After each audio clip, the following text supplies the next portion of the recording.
বাজারে এলাম। এটাই আমাদের সাঁইথিয়া বিধানসভার সবচেয়ে বড় হাটের বাজার।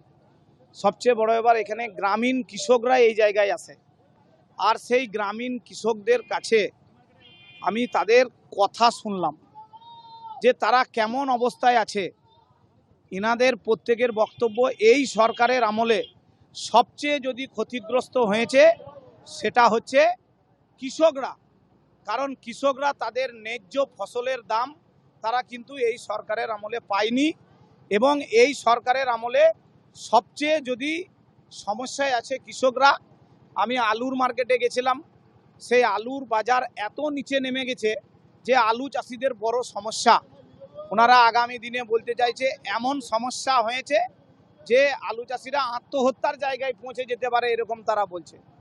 2 নম্বর হচ্ছে এই রোডের ওপর যে রোড, সেই রোডের ওপর গ্রামীণ কৃষকরা বসছে, ব্যবসা করছে, অথচ সেই রোডের ওপর মানুষের কাছে তুলা নেয়। এটা আমাদের কাছে খুব দুর্ভাগ্যজনক। একজন গ্রামীণ কৃষক তার সবজি বিক্রি করতে এসে তাকে যদি তুলার সমস্যায় পড়তে হয়, তাহলে এই সরকারের আমলে এটা সবচেয়ে বড় ক্ষতি। আমরা এনাদের সঙ্গে আছি, এটার সমস্যার সমাধান আমরা আশা রাখছি যে ভারতীয় জনতা পার্টি সাঁইথিয়া বিধানসভায় এলে এই হাটের যে পরিকাঠামো সেটার পরিবর্তন হবে। Subscribe to One India and never miss an update.